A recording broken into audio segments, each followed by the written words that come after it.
grew up on late-night warnings. It's 10 p.m. Do you know where your children are? Scared, straight. This is your brain. This is drugs. This is your brain on drugs. Any questions? And were inspired by movies that defined a generation. We're all pretty bizarre. Some of us are just better at hiding it, that's all. Hey, Doc, we better back up. We don't have enough road to get up to 88. Roads? Where we're going, we don't need roads. I feel the need for speed. We found our attitude in comedy. I'm Gumby, damn it! You see that sign? No shirt, no shoes. No dice. Right. Learn it. Know it. Live it. And our identity in pop culture. I want my MTV! I want my MTV. I want my MTV! Who talking about, Willis? Keep your feet in the ground and keep reaching for the stars. This is Gen X Men with Bill Rowland and Gary Dollarhide. Life moves pretty fast. You don't stop and look around once in a while, you could miss it. All right, episode number 19. Bill Rowland here, Gary Dollarhide there. Welcome in, everyone. As promised, we will have the travel wrap-up story from this past weekend as we continue to still dig out from everything else. We'll talk about Gary being anxiety-ridden from a Netflix. It was Netflix, right? Yeah, it was live on Netflix, and Netflix, boy, was it something. Yeah. So we'll get to all of that. Maybe I'm going to say like 20% chance that we have a special guest. My fiance Carrie said she was going to pop in. We'll see. She was asked last night because I did the setup to see if it would work like with her in the same room. She wanted to be like, "Oh, just come in next." I'm like, there's not enough. This camera is not wide enough for two heads to fit on the camera size. So I messed around and we had it figured out where she could, had her own microphone and everything, but she has to use her iPad for the camera because I don't have a second camera to use. And then this morning she's like, "What time are you guys going to go?" I said, "Well, probably about 9:00. It's 9:30 now that we're taping this." And she's like, and then this morning she was like, I'm not going to be ready. I don't look good. I'm like, okay, well, go to your stuff, whatever, drink your coffee. Go prep. Right. Whatever you have to do. And then if you want to, just walk in and we'll either pause it. If there is a pause, yes, there is a pause button. I see that now.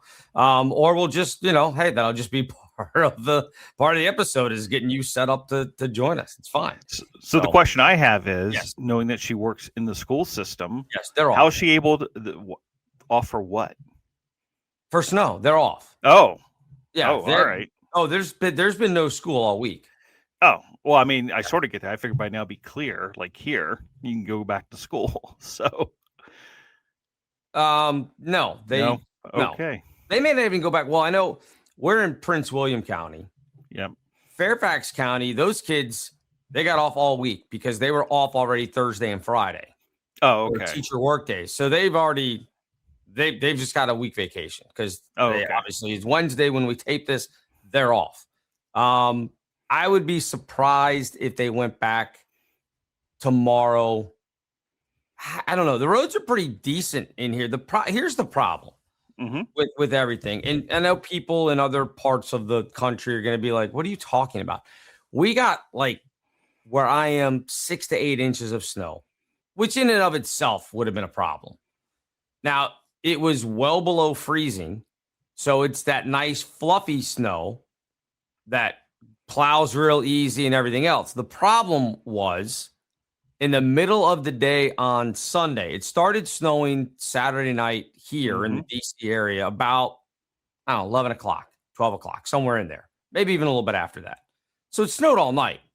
Wasn't a big deal. We went out and were shoveling the next morning while it was still snowing and everything else, and it shoveled fine. It was no big deal. My snowblower would have gone through it in a good 30 minutes. That's another story. But then about 11 o'clock, I guess, Sunday morning, it changed over to sleet.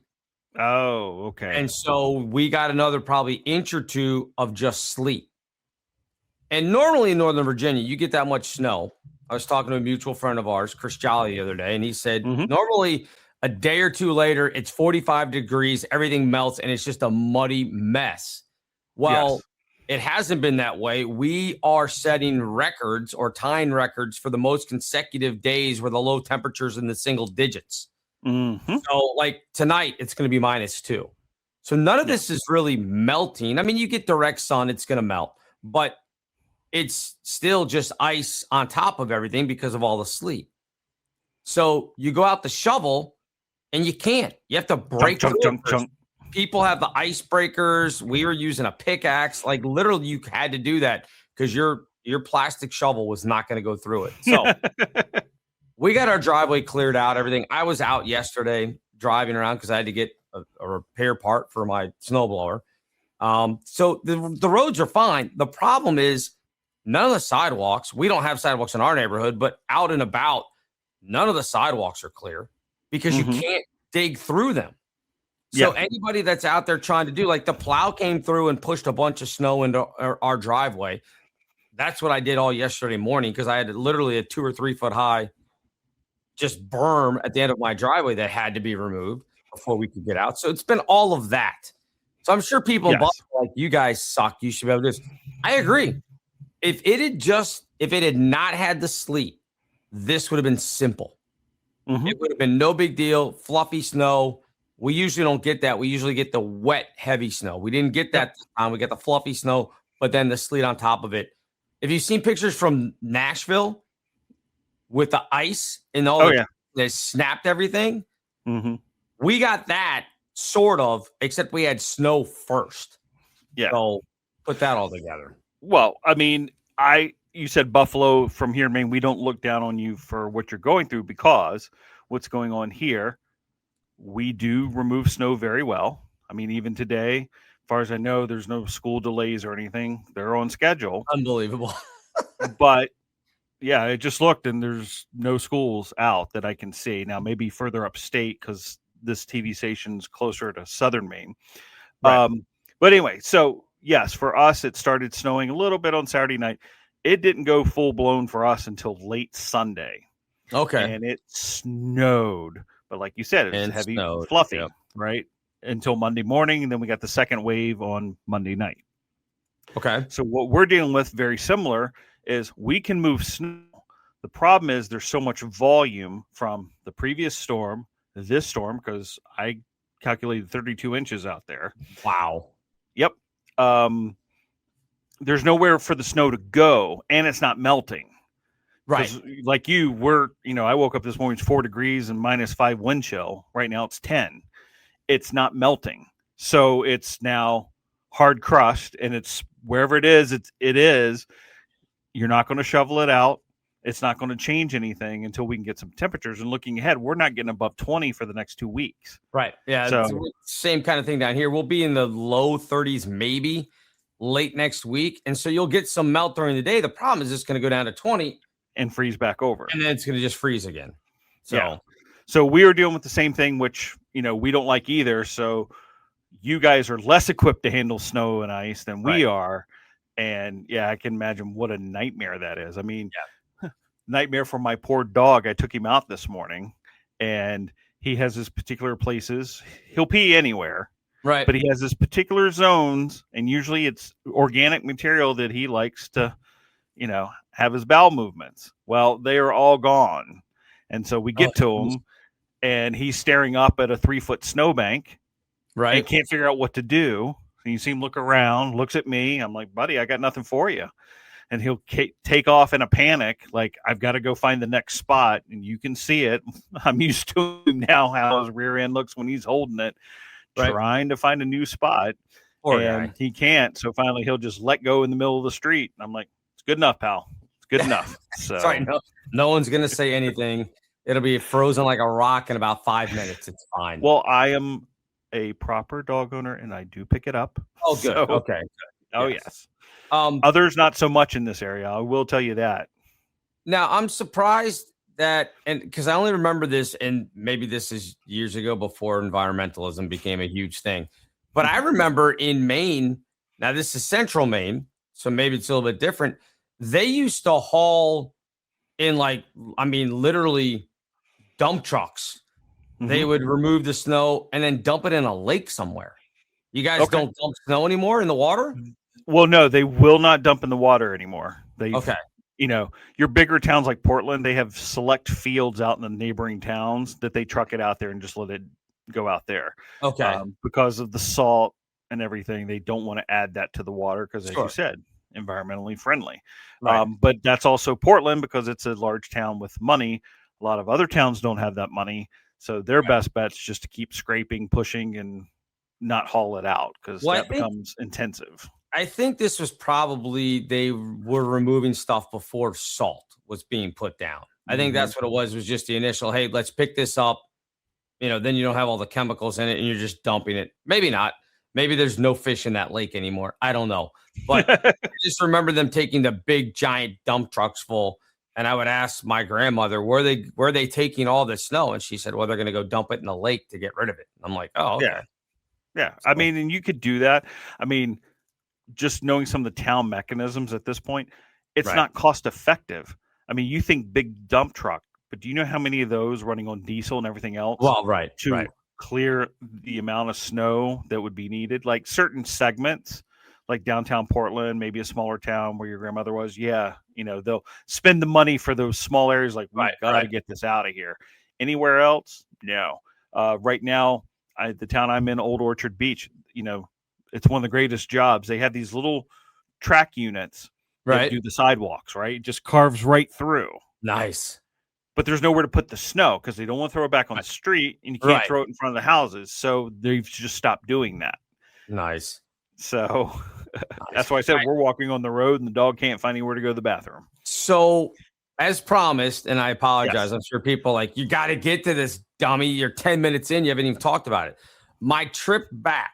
We talked last week on the episode saying that there was a possible travel situation.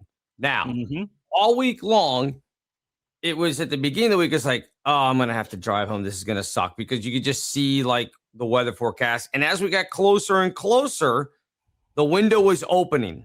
Yes. And I was like, this is amazing. This is going to work. So to recap for people, I had to go to Kingston, but Providence, Rhode Island. George Mason was playing Rhode Island on Saturday of last week. I was flying out on Friday from Reagan into Providence. And then the next day, the game was at 2:00. We had the last flight out from Providence to DCA to Reagan at 7:00 p.m. Okay. So I get to the airport Friday. And again, no issues, no worries there. We were flying out. Wasn't going to be a problem. As I'm sitting there, they have those tables now where you can plug in and people can work rather than just sitting on the, all the different chairs. So I sit down there going through some emails or whatever, and I see a flight attendant is sat at the table across from me.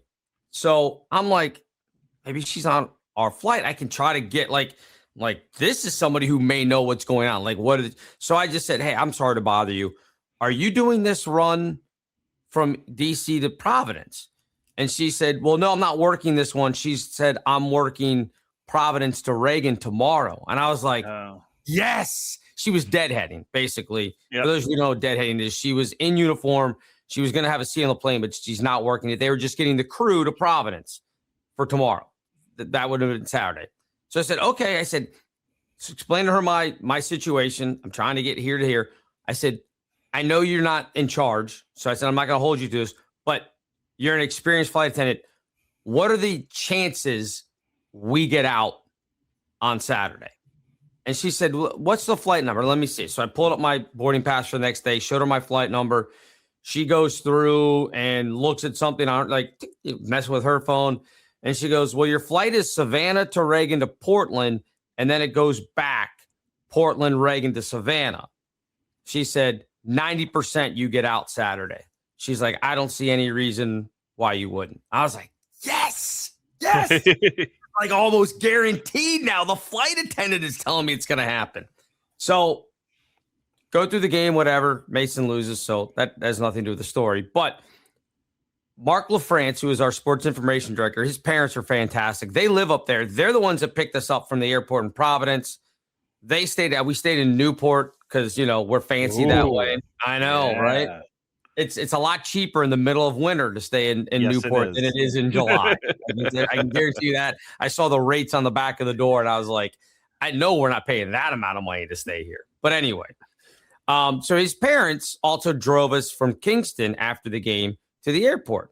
We got there plenty of time. It was like 5:15, I think, when we got to the airport from the game. So it was, no big deal. We're an hour and 45 minutes. So we went up, because we're fancy this way, to the little, Mark had some credit card thing where he could go to the lounge and take a guest.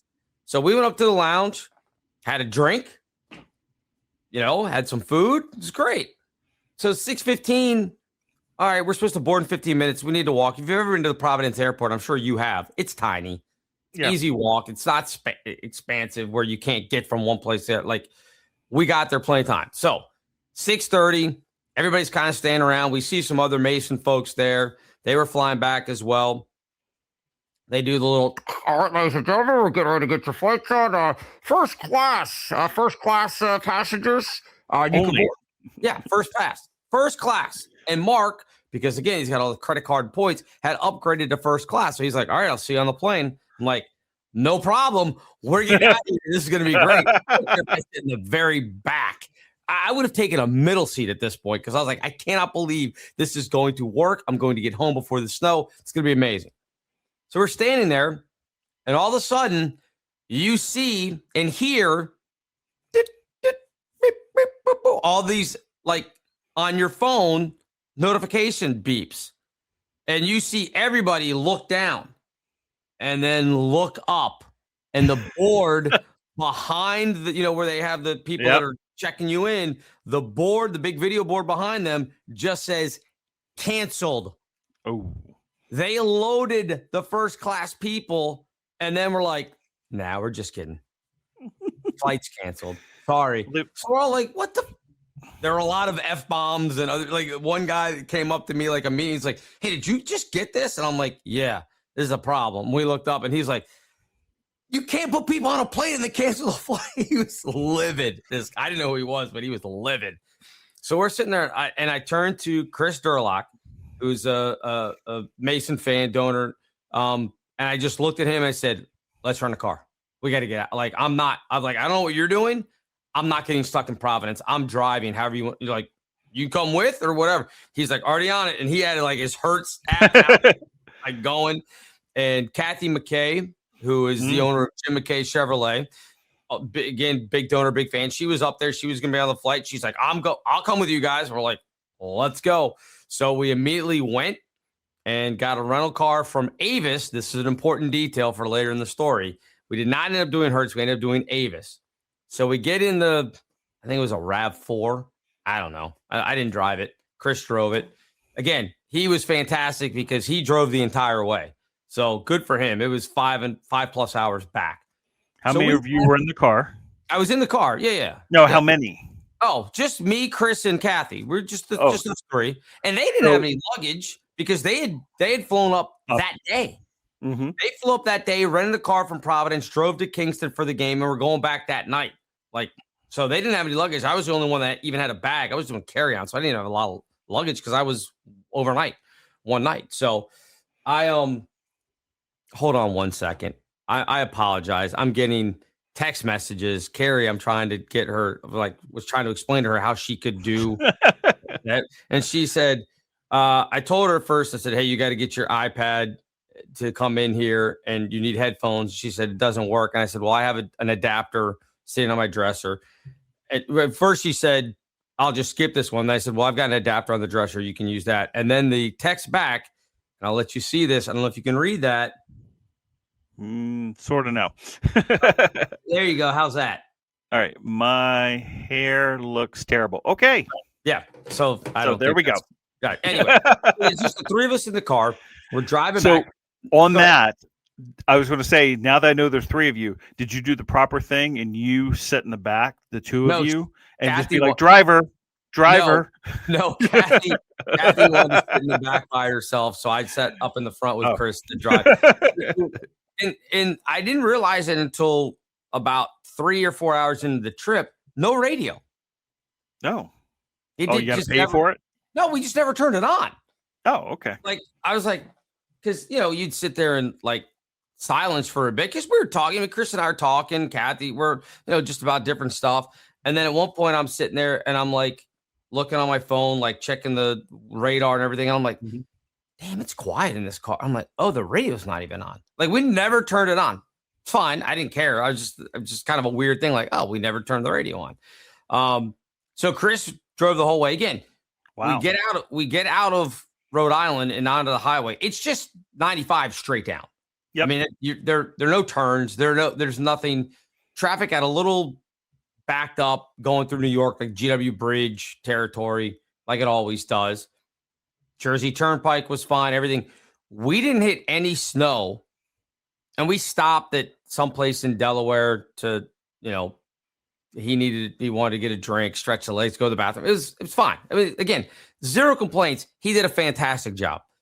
We didn't hit snow until we got probably south of the Maryland portion of the Beltway. That's impressive. Yeah, no snow at all. Well, this was, again, probably it's midnight at this point. Yeah. Maybe even past midnight at this point, I guess. Yeah, it was probably past midnight at this point. So we drive. We finally get to Reagan, and we're returning the car.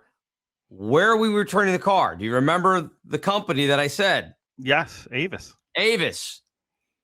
Avis does not have on property rental space at Reagan.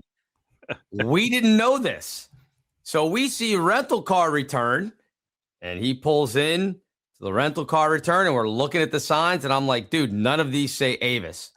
Like Hertz, Enterprise, even 6, whatever that is, that SIXT, whatever that, all of them, no Avis. I'm like, dude, this is a problem. So he's looking around, and of course, once you're in, there's no backing out because they got the tire things. So now we're just in the rental car. It's like 1:00 in the morning. We're in the rental car place. My car is in the garage because I had parked there to go. So my car is like a half mile up in the garage because I was like, don't drop me off. Like, let's return the rental car and then I'll figure it out. And then I'll go get my car and come pick you guys up. So we're looking. Finally, I pull out and go to ChatGPT, and I'm like, where's the Avis rental car at National Airport? Oh, it's off property. So I was like, dude, we gotta figure out how to get out of here. So we're looking all these different exits, couldn't find anything. Well, they had them blocked. They had, like, for some reason, security was parked in front of where, like, I guess when you drop your rental car off, you get an Uber or taxi or whatever. So they'll let the taxis through, and then you have to weave around and go out the back. Well, there's a security guy right there. So we finally flag him down. We're like, hey, man, like, we're just trying to get out. This is what happened. We didn't know that Avis was here. So he goes and moves the truck. And again, by this time, there's a couple inches of snow on the ground. It's coming down pretty hard. So then we get up, and the guy's like, just make sure you have your rental agreement. And he goes, you're going to need your driver's license and this stuff. So we get to the gate where the person is sitting. And again, the security guy's right there. And so Chris hands the guy his stuff. And the guy goes, what is this? And he's looking through, and the guy's like, just, they're at the wrong place. Just let them out. It's fine. The guy's like, I can't do that. And so these guys are arguing. Meanwhile, we're sitting in the car like, open the gate. Like, pull the gate up. We're not stealing the car. Clearly, here's the rental agreement. We're not stealing the car. Like, how would we pull it? The three of us? Yeah, we pull this big heist at 1:00 in the morning to steal a rental car. Like, are you out of your mind? Open the gate. So, I mean, they argued for a good 2 or 3 minutes before finally the guy, he was like, just open the gate. The security guy was yelling at him. He's like, they're fine. Let them out. So we finally get out. They drop me off at arrivals. So I have to go in and then up the elevator and across the bridge there to get to the parking garage where my car is while they're taking it back to Avis. Well, Avis is closed, and there's no way to get the car into their lot. You had to park like just barely outside their fence. So I pull up, and again, it's 1:30 now, 1:45, close to it. There's nobody on the street. We're on Route 1 in Alexandria, but nobody's out. I mean, we didn't even see cops. So pull over, and I see Kathy gets out of the car. She comes in, gets in my car because I'm driving them to where they parked at Chris's office, which is just down the road there, maybe a mile or so from the airport, rather than paying, which was smart. So she gets in my car and I'm like, "Where's Chris?" And she's like, "He's in there somewhere." And I was like, "Okay." So he had gotten into the lot to drop the keys off, but they didn't have a night drop at all. So like he couldn't find the box for it. So he ends up was able to open. This is really weird. Was able to open the door to where the little kiosk thing would be. And he said he went in and just hung the keys up. Here you go. Took a picture. Yeah, literally took a picture of it, left the rental stuff and was like, I guess they'll figure it out. And then off we went. So I dropped them off at their place where they were parked. And then I had to go again down 95, probably, I think it was 25 miles down 95. So I started basically 395 off Glebe Road. I weaved my way over to Glebe Road and went down 395 from there. And it wasn't bad. I mean, they were snow on the ground, but I was able to do 40, 45 most of the way. So I was like, okay, could be worse. And again, I've got all 4 lanes to myself. I think I passed 3 cars the entire way, so it wasn't that big of a deal. So I'm like, okay, if I start to slide, I just let it slide, and I'll just weave over to one lane and back into another lane. It'll be fine. I'm not going to hit anybody. It was great. So then I get to the exit in Manassas, and I'm coming up. I didn't weave through like normally I would cut through where, for people that are familiar with the area, Woodbridge High School is, or Old Bridge Road, right there, 123. But those roads are very windy, and I'm thinking they haven't been touched yet. So I did the extra mileage, went down to 234. I live right off of 234. So I'm coming up 234 again. It's 3 lanes for the most part, driving pretty good. And then I see up ahead of me the blinking orange lights. So it's not police. Yeah, it's not police. And now I'm like, no wonder this road is pretty smooth. It still had snow on it, but you could tell it had been plowed because there's 5 plow trucks up ahead of me. So when I catch up to them, we're all now going about 8 miles an hour. Of course. Which is fine because they're plowing the road. But they're in the line where they're staggered. So one's in the far left, and then he's right on the bumper, and then the next guy's on the bumper all the way across. I have no way of getting around them. I still have 9 miles to my neighborhood. So, yeah, that was my last 45 minutes of the drive was behind the trucks going between 8 and 10 miles an hour the entire way. But you weren't in Providence. I wasn't in Providence. No, trust me. When we got in the car to leave Providence, I said, I'm not in Providence. So that was the best part because Mark, our SID, who I had flown up with, I think he was still there yesterday. Oh, geez.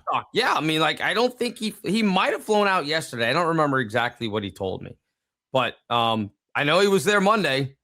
I know he's still there Monday because we talked. And I was like, dude, this is why I drove home because I was not going to get, and again, it was very nice. He said, you know what? You can stay at my parents' house. No big deal. And I was like, well, hey, I didn't bring a change of clothes. So I'm like, I'd have to do laundry at your parents' house. And his parents are very nice. Again, every time I've met them, they're very sweet. But I don't want to spend 2 days with strangers house when I don't I don't know, and they're expecting them to feed me and everything else. I'm like, no, first off, I probably would have just stayed in a hotel because I would have stuck it to Mason for not having me on the charter. I'd been like, well, you guys didn't want me on the charter, so now you can pay for a couple nights of hotel. But absolutely, what I wasn't in Providence. I got home. By the time I walked in, it was now 3:30 when I walked in the house, and I was like, at least I'm here. But it was, to say the least, an adventure that last hour and a half. It took me an hour and a half to get home from Reagan. Yeah. And most of that was the 45 minutes up 234 to get to the neighborhood.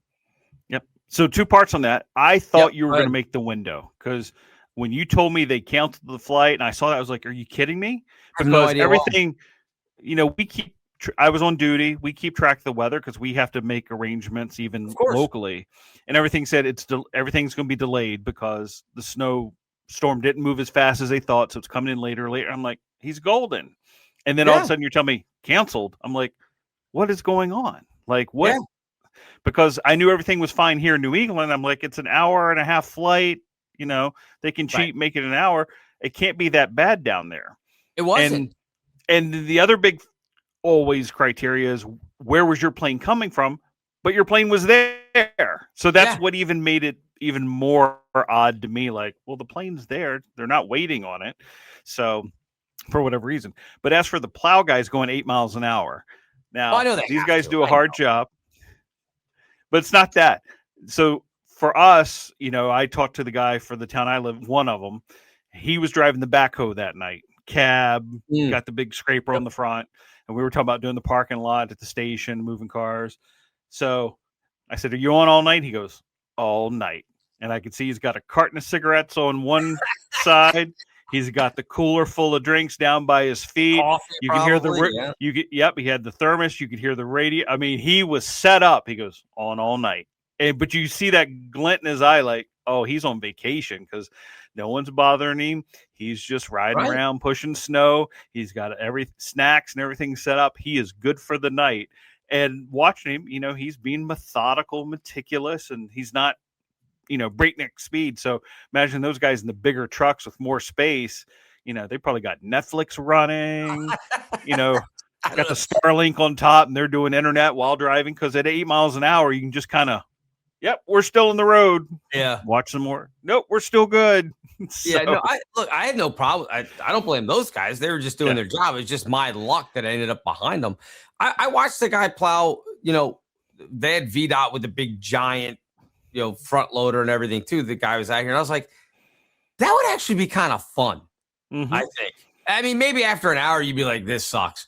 But I think it wouldn't be bad to work for like VDOT, Virginia Department of Transportation, or, you know, MDOT up there in Maine or whatever, and plow snow. There are worse things to do, you know, and everybody for the most part should be thrilled to see you because you're going to help them get out. Oh, absolutely. You know, I mean, that's the thing up here. These guys, they'll work 24, 36 hours straight, but, you know, they camp out in their trucks. Yeah. But the real job, which I was talking about earlier, are the sidewalk guys. It's these little machines to width the sidewalk.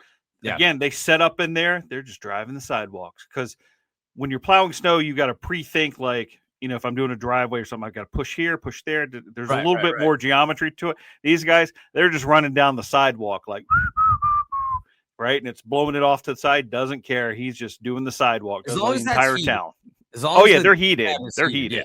Yeah. Then that wouldn't be bad either. But and I've always said that's the gig I want. I don't want to drive the big trucks. I want to drive the little sidewalk clear that, you know, self-contained, and I'm just doing the sidewalks. Yeah. You can stop off at we have Cumberland Farms. It's like 7-Eleven. You just stop there, get your drink, keep going. So yeah. No, I mean, I didn't have a problem with this, guys. I was just like, of all the luck, I was like, I'm going to make it home. Right. I'm going to be home before 3:00. This is going to be amazing. Nope. I was just like, oh, you got to be kidding me. But again, I mean, it was fine. Again, because I wasn't in Providence. Right. But you did have the flashing light for that hour or 45 minutes, right? Behind them? 45. It was about 45 minutes. Yeah. It was about 45 minutes of just staring. Yeah. The 5. And they actually, about a mile or so before my neighborhood, they actually turned around to go to the other strip of 234. Yeah. So like the last mile, I was able to go 30. But I was just like, this is unbelievable. And then my neighborhood wasn't bad. We must pay. I don't know. My HOA must pay for somebody to like clear, you know, to clear the roads before VDOT gets through. Or this guy who lives in the neighborhood and was doing it on his own, which I'm okay with too. But yeah, the front, we have a pretty steep hill to get up to get out of the neighborhood. He had that completely plowed. He had a couple of the side roads that I had to go up completely plowed. It wasn't until I got to my street. And again, it was maybe at this point 3 inches, maybe. It wasn't until I got there that I was like, oh, this is getting a little hairy now. But pulled in the driveway, parked, it was fine. So, well, here's what I don't. What are you driving nowadays? I'm driving a Malibu. It's front wheel drive. Oh, okay.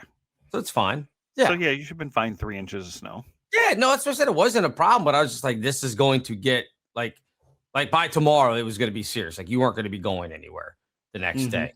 So Yeah. And of course, there were the people that have their 4-wheel drives that are out they're driving around just to do it. And it's like, okay, well, good luck to you. Well, I would say it would have been the time for you coming down 395 to do a donut with no one around you and take video of it. You could Right? have. I mean, seriously, that's what I was talking about. Going down 395. I felt like if I start to slide, just lay off the gas, Yep. let it coast to its stop because I'm not going to, there's nobody out here to hit. So if I can't contain it over 5, 6 lanes, if you count the breakdown lanes, then I shouldn't be driving anymore. That's the way I felt about it. But I didn't see going down 395. I didn't see anybody wrecked. We saw one in Maryland. We came down the BW Parkway and then 295 down that way. Yeah. We saw one bad wreck where a guy had flipped his car already, and I was like, how do you do that? There's hardly any, like, it had just started snowing. There's less than an inch on the ground, but this dude had somehow flipped his car into a ditch. He must have been flying coming off the exit ramp and just like lost control, because I have no idea how he ended up in a ditch. Well, having to deal with slide offs and the one rollover we had on Sunday night. Oh yeah. Of course, he was 16. Yeah, Speed if you was a don't, factor, I'm sure. speed is always a factor. Yeah. We talked about this the other day. Like, slow down, right? These are not normal driving conditions. You hit a patch, you will end up off the side of the road. Yeah. So, yeah. Yeah. So I don't know how. But it went. for all I did, everyone walked away. Everything was fine. It was just, you shouldn't have been driving that fast. Right. Exactly. Dummy. Where it was in the back, we just said there's no way you end up off the road, turned over because you were doing 15 miles an hour on a snowy road. So, Right. Right. Exactly. so I had to remind my son of the same thing driving in snow. What is he driving though? He has no car right now. Okay. But he's still, he lives 3 miles from work and he has yet to invest in one, but he's driving his mom's Subaru Impreza. Oh, okay. Okay. So Friday night we got some snow, and that was a story I forgot to tell you. We took him to see Rock of Ages over in Manchester. Oh, right. So he had to drive down in a partial snowstorm to get to us to catch a ride with us over to Manchester, New Hampshire. And I kept saying, it's not the same. You got to stay, keep Right. your speed under wraps and let everyone else do all the crazy stuff around you. So, Exactly. but he's been good with that. He's not a daredevil. Well, that's good. That's smart. So yeah. So now I got a trip coming up this weekend. We go to Olean, New York, which means I have to fly into Buffalo on Saturday morning. And again, Chris Durlock, who drove back from Providence, he's going as well, trying to get on his same flight so that I can ride with him from Buffalo down to Olean. And then I'll stay in a hotel Saturday night. And then he and I will drive back up to Buffalo. So I've got to hope that I can get out. Right now, I looked, and there's no snow, there's no weather, there's nothing predicted for this weekend. So I'm hoping that I don't have to make the drive from Olean. Because here's the problem. Olean is south of Buffalo by about an hour and a half. In the middle of nowhere, having passed In the middle of nowhere. It's in the middle of nowhere. Yeah. So it's actually less miles from Olean to where I am than Providence to where I am. But if I end up having to drive to Buffalo and then turn around to, because, your flight can't get out, so now you got to rent a car. It adds an hour and a half to the trip. So I've got to be 100% sure that this flight is getting out, or I would have wasted my time. I could have just driven to Olean and then turned around and driven home. And I would say the only other capture that you'd have to deal with on that is Western New York through Pennsylvania. You're dealing with elevations and sure. That would be the only hitch on driving on that side of the. But if it's 95. not supposed to snow, those roads should be fine. Those people are used to it. So that's my only thing. So I gotta hope that nothing happens, because I don't want to spend a night in Buffalo. No offense to people who live in Buffalo. Don't want to spend a night there in the wintertime. Jump over to Niagara Falls, see how the falls look in the snow. I've been there, not in the wintertime. Actually, have we been there in the wintertime? I feel like we've done that before with the like not gotten out, but like I think you can see it if you drive by, right? Can't you see it? Yeah, I mean a little bit. through Yeah. there.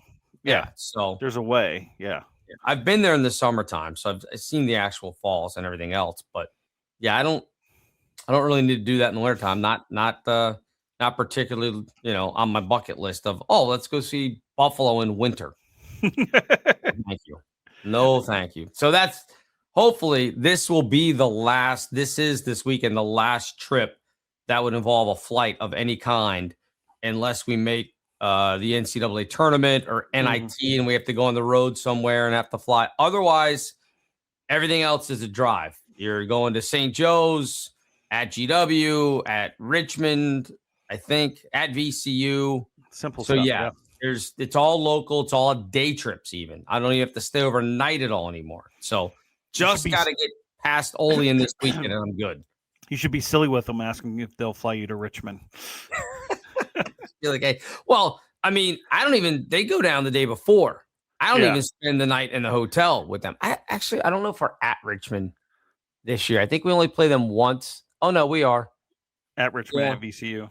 We're at Richmond and VCU, although different weeks apart. Yeah. So anyway, but you had as nerve inducing as my drive home was, and again, it wasn't that bad. Chris did a great job. I never felt at any point like, this is getting dangerous out here. Even when it started snowing, I was like, still not bad. It wasn't until driving home myself that I was like, all right, it's, snow started to get there. So there's a little anxiety there, but apparently not nearly as much as you had watching the Netflix special. And it wasn't Star Searching Vince Champ this time. It was completely something. I'm sure a lot of you know out there, Alex Arnold, one of the greatest free solo climbers out there, climbed Chinese Taipei 101, 1,600-foot skyscraper. No ropes, just a man climbing a building, hanging on with his hands. So I've seen him climb El Capitan, which is, that's a rock face. And I've been there. That's 3,000 feet. And that's the whole, you either make it or you don't. There's no windows to crawl in midway through because I can go to the bathroom. It's you do it or you don't. And he did that one. So this one was good. It's supposed to be Friday night, but it was raining.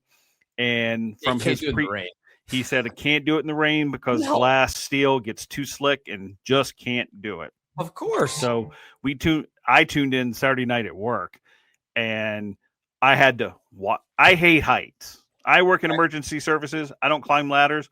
I hate heights. Even sometimes look out an airplane, I get a little doozy. Watching him do this, besides the fact of the heights, because they had helicopters and drones and everything around him showing angles, and you saw how far he was. It's just him. No ropes. And you kept going, what if his hand slips? Oh my goodness. Are we going to have, a repeat of Carl Walenda back in the day when he came off that wire, right? So I would have to tune in and then I have to tune out because I would have to take a break because I'm sitting in a recliner in Maine and I'm just balled up in tension, like, and some of the angles that they show him hang, and that has nothing to do with the commentary, as many people have pointed out, because it was a horrible broadcast. Oh, who did it? I mean, I know it was Netflix, but who were It was three people. Okay. El Duncan, who is a former ESPN, WNBA. Not a fan. Person. Keep going. Seth Rollins from the WWE. Okay. Not sure why, but okay. Well, just because WWE is on Netflix now, but okay. Thank you for pointing that out because I was like, why did we get some random WWE guy? They do. Monday Night Raw is on Netflix now. Oh, well, all right.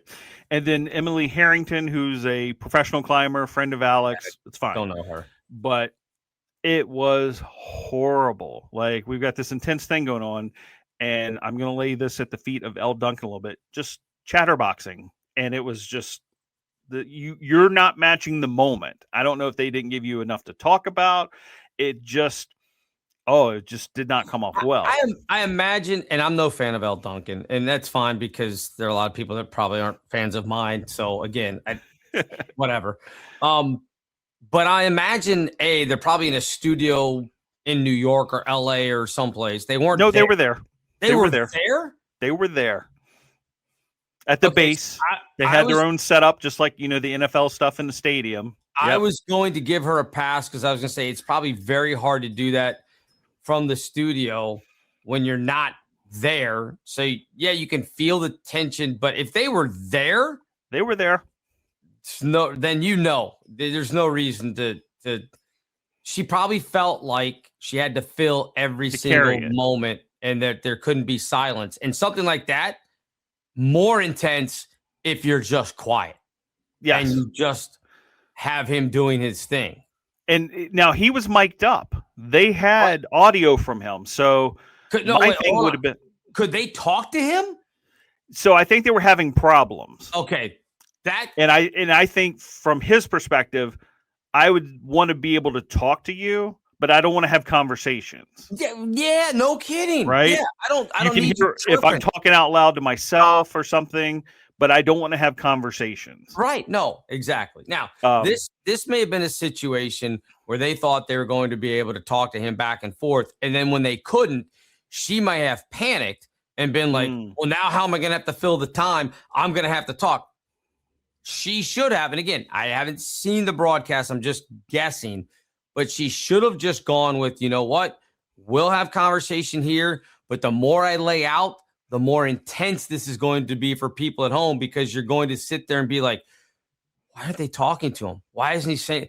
That's going to bring the edge and the anxiety for guys like you up even more than her constant chattering, if that's what was going on. Yeah. I'll have to go back and read about it. Yeah. I mean, and Seth Rollins, again, I was so intense. Sometimes I wouldn't even focus on it. I kind of blocked them out because it was so chattery. Right. I would think if she was worried about filling time, they could have got rid of him and just had Emily, who's a climber, who could fill in with, here's what's going on right now. It's almost like, here's what he's thinking. Here's how he's plotting his next thing. Yeah, sure. Exactly. Because I was thinking you guys should have did this like the rocket lifts off, NASA, SpaceX. Yeah. Those guys are calm. They're talking about what's happening. Right. There's a flow to it that they're just letting the moment build and they're just adding to it. But I felt like she was trying to just overcome everything and they got off on side tangent. I was just like, but enough of them. Right. The tension. I mean, if you look at it, it's a square box and then it goes in a little bit and goes up further and goes in a little bit. So it was getting over the first boxes that I was just like, oh my God, he's just dangling off. Because here's in my mind, once he's at the next level, if he falls, he's probably going to get hurt or dead, but he's going to fall into the flat surface just below, right? Okay. So it's not going to be this long, guy on the sidewalk. Correct. Yeah. So once he got past that, took some of the tension off, but he had to climb overhangs at that point. So now he's hanging off just with his arms going up over to get to these other levels. And again, with the photography was actually pretty good where they were zooming around him and you could see and you saw how far up he was. And then he'd do things like stop on this arch and just stand there and look around. And the wind's blowing because you can see it on his clothes. Right. Obviously, it was at a safe speed for his climbing, but I was still like, just move away from the edge, please. Just move away. Even though he's just been hanging off the side of the building. Because that's how I am. Like, I will peer off an edge, but I stay away from it because of that. I call it the imaginary suck. Like, something's going to suck me off the edge. Yeah, no, I get it. I saw the end, like the highlights, where he got to the very top and was staying there with the antenna or whatever it is, the spire at the top. And even that, when they showed like they're circling around and showing the view, I was like, nope, I don't. even if you just brought me up there on an elevator and said walk out, like I'd been like, yeah, I don't need this. Like I have no desire to go up in the Empire State Building to the top. That does not intrigue me on any level. Yeah. Well, I've done that. I've done some other tall buildings, but my thing is I will get up there because I just want to see the view. I don't go to the edge. Like I stand like back in the middle of the room, 3 or 4 feet away. I'm not touching glass and just like, hey, that's pretty. But you get me to an edge and I start to lose it. I've seen the ones where, they put them in the glass that tilts out. Yeah. Right. So Right. Well, it's like that scene in Ferris Bueller's Day Off when they go boom, when they lean forward when they're in the Chicago building and they go boom, and the three of them just put their forehead against the glass. Yeah, I'm like, no thanks. Yep. No, One of the worst times where I sucked it up was the Arch in St. Louis. Oh yeah, I've been up in that. For those who don't know, that is quite the trip to get up.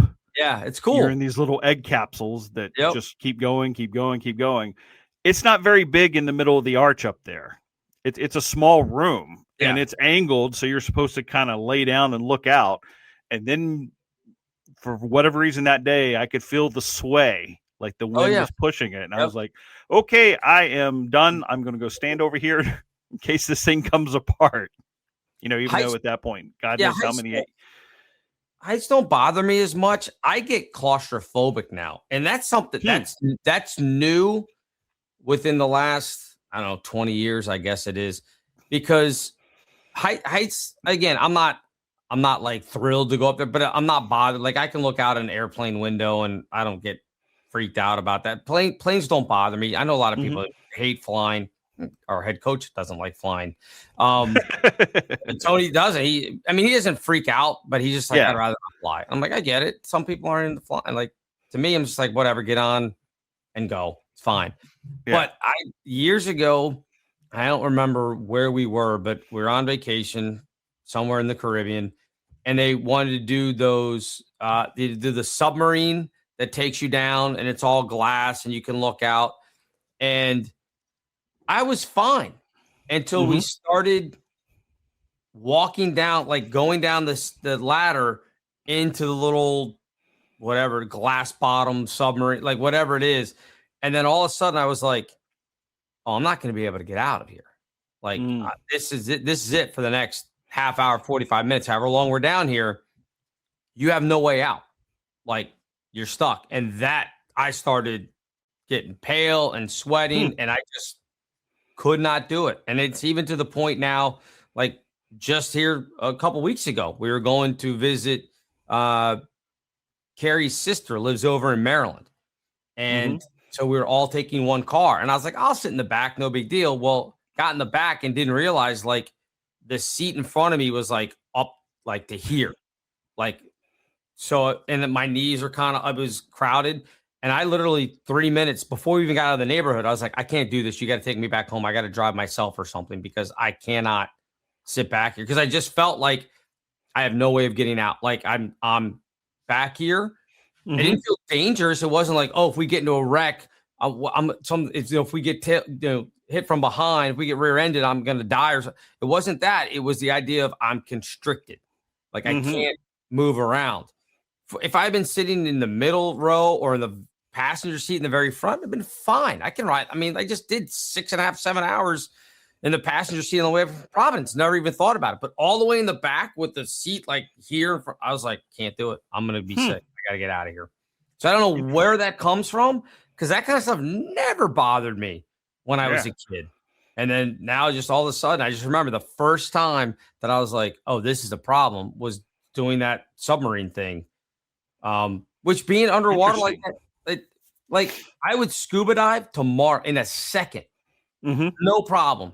If I, like I would love to be able to do that because being underwater like that doesn't bother me. It's not a panic thing at that point because you just take your time to go back up to the surface. You got to stop so you don't get the bends. You go up to a certain height and then finish all the way up. That wouldn't bother me. For some reason, being in that, I could have never have done that thing that those people exploded going to the Titanic when the thing, there's no way I could have done that because that I just been like, there's no way out. Like you were stuck. Can't go anywhere. Well, talking to one of my coworkers, he was in the Navy for 8 years as an engineer on a sub. No, thank you. And I go, how? He goes, I don't know. Never bothered me. And I was like, what's the longest you were down? Never came up. He said 4 months. And I'm just underwater for 4 months. Yeah. I mean, the ship may have surfaced, but they never got out. Right. So on this one patrol, they were under, as he said, 4 months. Never saw that's a giant daylight except on TV.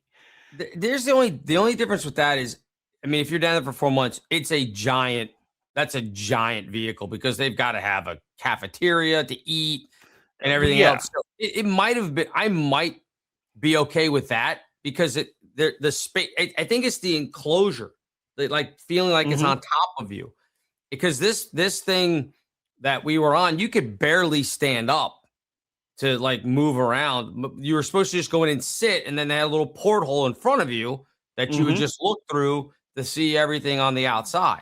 So you're just sitting there, and there are people next to you, and the top is right on top of you. I just, for whatever reason, I was like, I can't do this.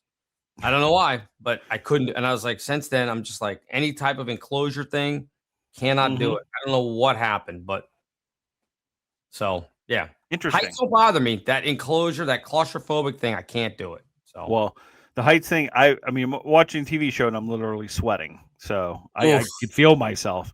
And again, it's sort of similar to you. I don't mind flying. I don't go, oh my God. It's just, I pitter patter, look out the window, okay, and then I'm good. Usually it's a couple drinks, but I don't freak out. But when I had the other house and I had to go clean my own gutters and I get up on that ladder and we're talking 10, 12 feet. And I'm like clinging on like there's no tomorrow for 12 feet on a ladder, cleaning a gutter out. There's just something, edges and heights that for whatever it is about me, it creates anxiety. And like I said, with that show, I had to tune out, calm myself down, tune back in. That's how, and I think it's not just the heights, but also, worried about, is he going to make it? Something weird going to happen. But yeah, I was in a huge state watching that. Good thing it was only an hour and a half. So he got it done. So here's a question. I can go back and watch it, but if he's on the window, like how was he able to, like, I'm assuming the window was too wide for him to like kind of brace his arms. Like if he held them out to each side to push on the window edges, how was he able to go up the windows? So it's just the structure of the building allowed for, it's not just pure glass. Like there was corners and certain pathways he had picked that was metal on edges so there's hand grips. He pre-climbed it with a rope because as he said, I need to know if this thing's even possible. Right. Yeah. So he had done a pre-climb, I think a year ago when they were talking about just doing it. And he said, let me just see. And so he did the pre-climb, said, yeah, we can do this, but wind's got to be low and it cannot be wet. Cause I think it was wet one of the days he was he goes, there's no way I can just handhold onto this thing. No, not on metal. When it's wet or glass, you're just going to slide right off. Yeah. So, there was, like I said, it was done correctly of, hey, this corner has these ridges and I can use that to get to here and then switch over to there and climb up. Yeah. So yeah, it wasn't just him pressuring like Tom Cruise on the glass in Mission Impossible with sticky hands. Right. Yeah, no, I didn't mean like climbing up that way. I meant like, if it was narrow enough that you could stick your arms out to the side and kind of, shimmy your way back and, up that way. I was like, I don't think from when I saw that building, I'm like, that glass is way too wide for that. But yeah, it makes sense if you're climbing up the corner. It's to me, just thinking about muscle body control, the strength in his arms to be able to do all that is just phenomenal. I saw athlete. Well, that's what I said. I saw a guy on Twitter, and I forget who it was, that put out and said, is he the greatest living athlete? I mean, it's a specialty. I don't know that I would say he's the greatest living. I mean, look, there are guys that are in every single major league sport. None of them could do what he does. Correct. But conversely, he can't do what they do. Yep. Like, so it's tough. It's a specialty. Right. It's tough to make that judgment because, you could be like, well, I mean, LeBron James couldn't do that, or, Steph Curry couldn't do that. Well, he couldn't score 20 in an NBA game. So, like, what are we talking about? Like, it's an unbelievable skill that he has, and he is certainly, in his discipline, probably the best that there is.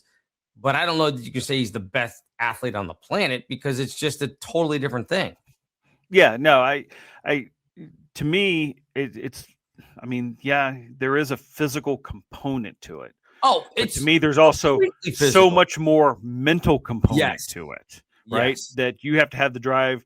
I mean, I was talking to Seuss about it. I said, imagine standing in that building going, you can climb that. And immediately I'm like, I don't even know how. He looks at it and goes, well, we could do, like his mind is just, we can do this. And truth be told, if you put your mind to it, you can do it, right? As long as it's not raining, the wind's not too strong, it can be done. Right. And it's that mental fortitude to go, yep, and this is how we're going to do it. And to me, that's what I find amazing versus, he's the greatest athlete. Well, so, yeah, I think clearly mentally, he's probably, if not at the top, you'd have to put him up there. And I don't know what our athletes you would say are mentally strong or whatever, but he would definitely be like you could make any argument that guy mentally isn't in the elite 1% of 1%, because you have to be, because there's no, okay, well, if I just, if I have a misstep for 5 seconds, it's not that big of a deal. Oh, it's a big deal. You're dead. Yeah. So there's no, you got to be locked in for an hour and a half of just nothing changing the entire time that you have to be mentally there. You can't be thinking about your Christmas list while you're climbing the bill. Like that doesn't work that way, So yeah. Now he had a few stops. He was waving to people. His wife was on an observation deck as he was going up. I think honestly, and it may come out, like to him, was it dangerous? Absolutely.